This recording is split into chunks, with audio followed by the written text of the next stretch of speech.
Welcome back, everyone. My name is Sam. And I'm Melissa. I grew up in the FLDS community. It is a polygamous group run by Warren Jeffs, and I moved out when I was 18 years old. I was raised LDS. Sam and I have been married for 9 years and have two awesome kiddos. Yes, we do. We want to quickly thank our donors and YouTube members. We really do appreciate your love and support. Yes, today we are back at it with the secrets of polygamy. We had Amanda Ray on last week to be able to compare and contrast and talk a lot about the Kingstons Shed some light. This next episode 6, it's called Abuse of Power, and it is again about the Kingstons. And so I'm super glad we had Amanda on. I'll leave the link to that video below if you haven't seen it already, or above. Maybe I'll do both. And this one is continuing on with the story of the Kingstons, the abuse that happens within the confines of not just the Kingston group, but a lot of these polygamous groups. Right. Yeah, just the phrase abuse of power. What was the first thing you thought of when you heard that phrase? What comes to mind? Patriarchy. Okay. That seems to be pretty common, especially in polygamous lifestyles and groups. And I think people ask us all the time, does it just come with polygamy? Is polygamy the problem? Is that why there is so much abuse and things like that?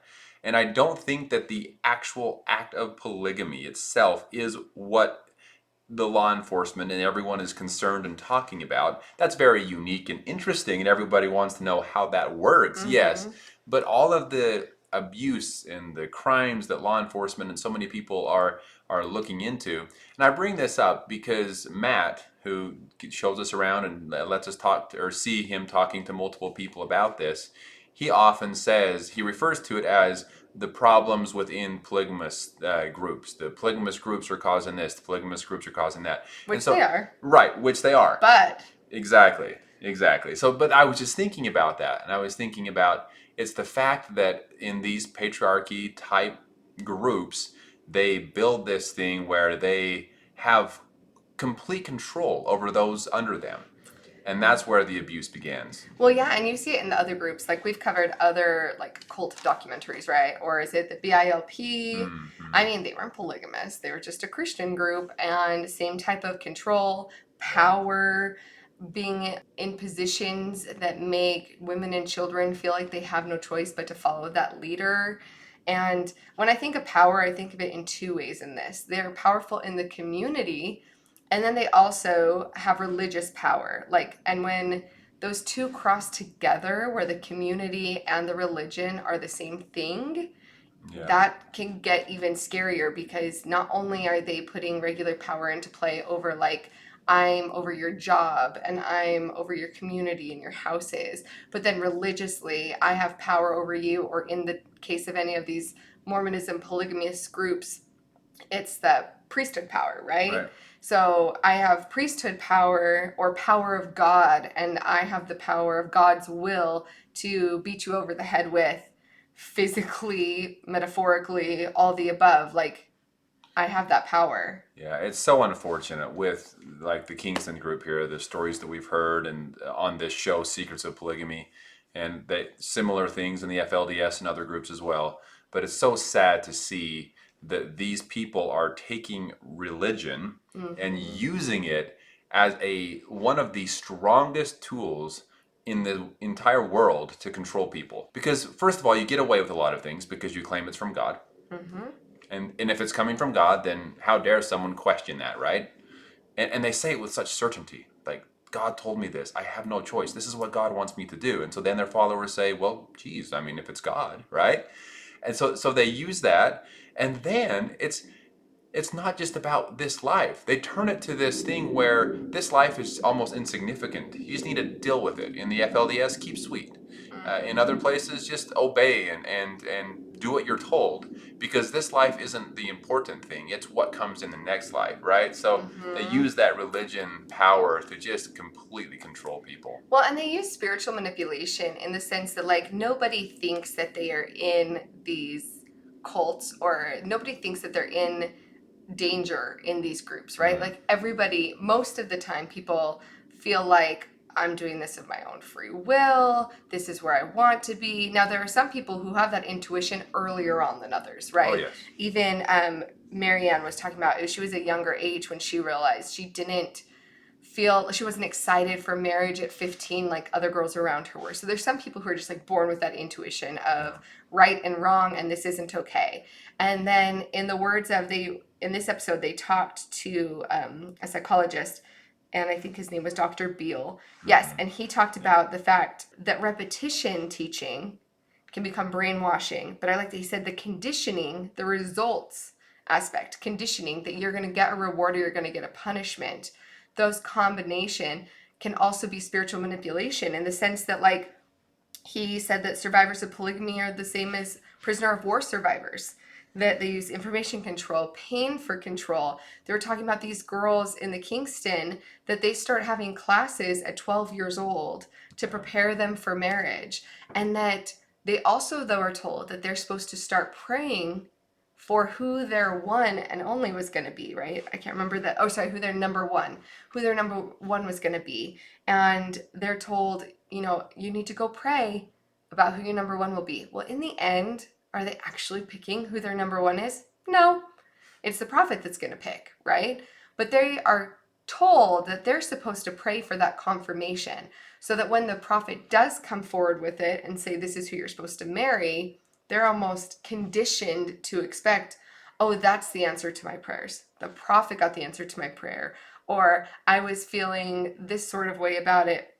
Like, there's just so many layers to the emotional and spiritual manipulation, to where a lot of girls and a lot of people in these groups think that, no, I chose. I prayed of whether or not he was supposed to be my husband, and God told me yes, not realizing all the layers of the programming before it that led them to say yes to whatever the prophet says. I wonder, and I don't know if because in the episode they didn't say anything about this, but I wonder if they tell them to pray in a certain way. That would not surprise me at all, because that's very common in these types of groups where, hey, you need to go pray to ask God X, Y, or Z, and this is how you should ask. Right? And then by asking in such a way, when the prophet comes and gives an answer, no matter what his answer is, because you've been praying in the way they told you to, what he said should be the truth.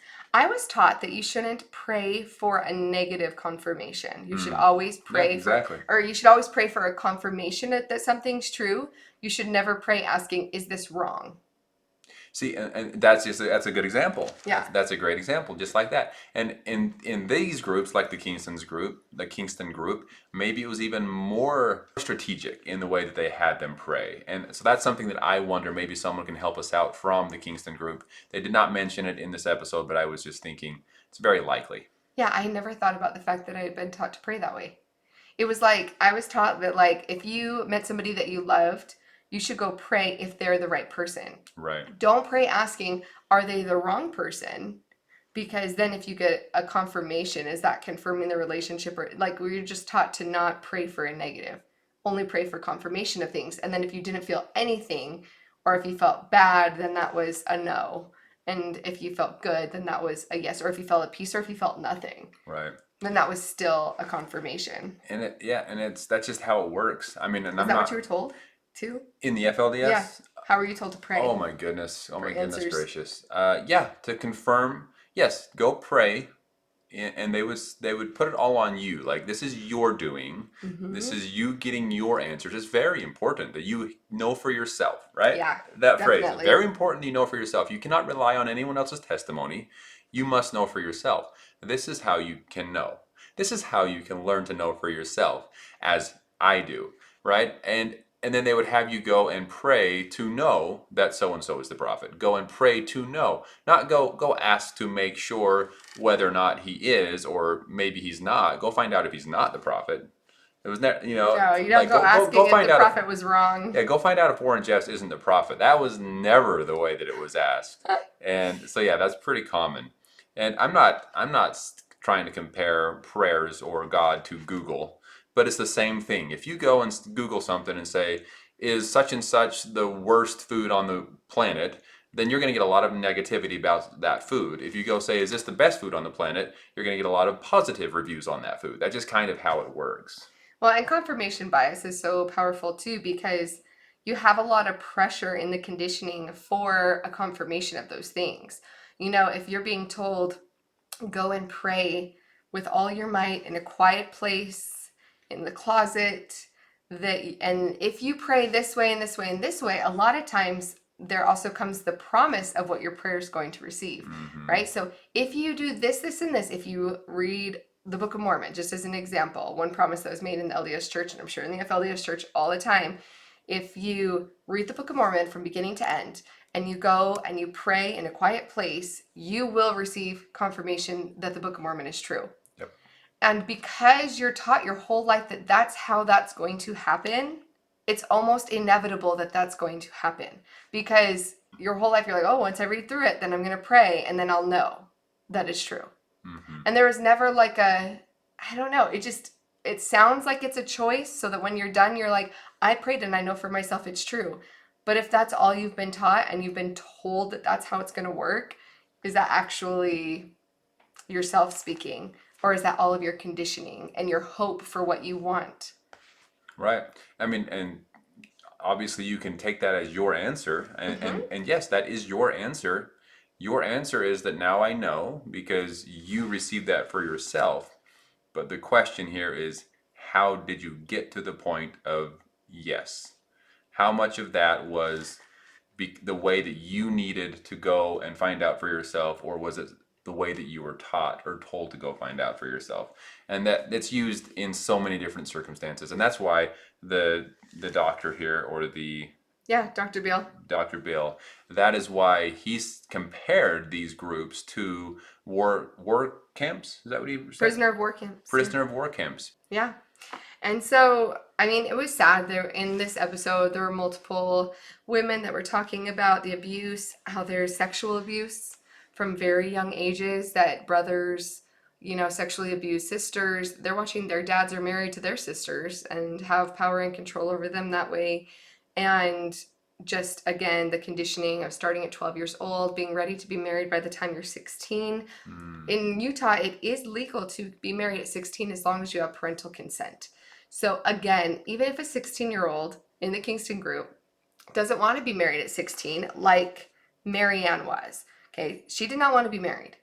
She said during like at the wedding, her dad had to drag her out. So is that parental consent, or is that parental coercion or parental force? Like at 16, you're still a kid. So the idea of, if I don't listen to what my parents say and they want me to marry this 33-year-old man as his 15th wife. Her uncle. Her uncle. Not just some random man. It's marry her uncle. Yeah, to marry her uncle. And at 16 years old, how are you supposed to fight against your parents in that way? Right? And so the fact that that's like 16 with parental consent is making it possible for this whole situation, because you can't run away at 16 without being put in a foster program, which is what she eventually did. But like, that's your other option. I have to be placed with another family because I'm not even old enough to live independently, and yet I can be forced into a marriage and have it all be legal by the state of Utah. Right. Well, the marrying her uncle was illegal, so only the Incest, the age was legal there, and that's something to remember. And ultimately he did spend time in prison. Thank goodness. For that. But only because she escaped. And told about it. Yeah. And told about it, and it was after being beat by her father. So was able to do both of those things. But she did have to be put into the foster care system. So that kind of just like opened my eyes up a little bit to the idea of like 16-year-olds and they're being consent by parents, and in these situations they're abusing that as well, right? Because it can leave a lot of room for parental coercion or forcefulness of marriage in these specific groups. And yeah, I mean, thank goodness she was strong enough, even at, I think was she 18 when she tried to leave and got beat unconscious? Oh, sorry, it wasn't Marianne, it was another girl. It was Julia, who got married at 16 with parental consent and then ended up leaving at 18, right? And she ran away and she was in foster care. Marianne, I can't remember what age she was when she left, but she was 16 and also forced to marry her uncle. And so it's just sad to see these stories over and over. And yeah, they spend some time in prison. Her father did for the beating. Her uncle did for, making her the 15th wife. It also is so frustrating when you hear like at 13 years old, she was being asked oh, I want you to go pray from her father. Go pray who your number one is. Do you think it could be your uncle? Do you think it could be him? Because he's talked about you before. At 13 years old, I just can't even imagine being told that my uncle was interested. And why is he interested in a 13-year-old and being groomed for that? Like, as a How, dad, yeah, how is her dad okay with his brother asking to marry his 13-year-old daughter? Like, how oh, is this? I mean, I know that they're all kind of believing in this thing and marrying their relatives and all of that, but I just don't understand how a dad, well, obviously he had some serious issues because not only was he okay with her marrying his brother at a very young age, but then he beat her half to death. So there's some serious issues going on there. But I but mean, he's free now, yeah, right? He's he free didn't spend now. that much time in prison. Yeah, it was what, 7 months in jail. And so who knows how many more of his children are going through similar things right now. Yeah, no, that's just, it's mind blowing to me. As a dad myself, I mean, I just can't comprehend how a dad could possibly allow that to happen to his daughter and be Yeah. a part of making it happen to his daughter. It just, I just don't have any words for it. Yeah, I'm very curious where the show's going to go. If there's going to be any type of, I don't want to say conclusion, is there going to be a way that people can actively, or that the law can actively go after the Kingstons in a more serious way? I know there are lawsuits out against leaders right now, and I just hope that these type of things, with the exposure, with all of you and everybody who is learning more about this and recognizing and trying to pay attention to those around you in your community, for those who might be going through and experiencing these type of things, hopefully with enough survivors coming out and enough acknowledgement of what's going on, they can be stopped Yeah. legally, and this type of abuse of power can end, because it's just horrific. Yeah, it is. It is. And I mean, there was more details to this episode, but I would say those were the main points we just wanted to bring to light or to discuss a little bit more was the abuse of power, kind of what that means and why people are falling for that, why it is becoming or has been for a long time going on in these groups and continues to go on today Yes. with those leaders convincing people that they're doing what is right. Yes, and if you are currently in a polygamous situation that is similar to this, and you feel like you are a victim of abuse of power in this way, please reach out. We have resources down below holding out help. You can reach out to us and send an email. Please reach out, because there is hope. Yeah. I know that Luann actually started a group called Hope After Polygamy. There is hope after polygamy. There is hope after any situation, even if you're not in a polygamous situation, a situation where there's an abuse of power, sexual abuse, physical abuse. Please know that there is a way to get out of that, and there are resources to help you. And if you want to hear more of what it was like for Sam to grow up in polygamy, or more things like this, more awareness to any type of polygamous communities, and hopefully to build more compassion for the people in them, then please like and subscribe. Yes, thank you all so much for being here with us today, and we look forward to talking with you soon. Talk to you soon.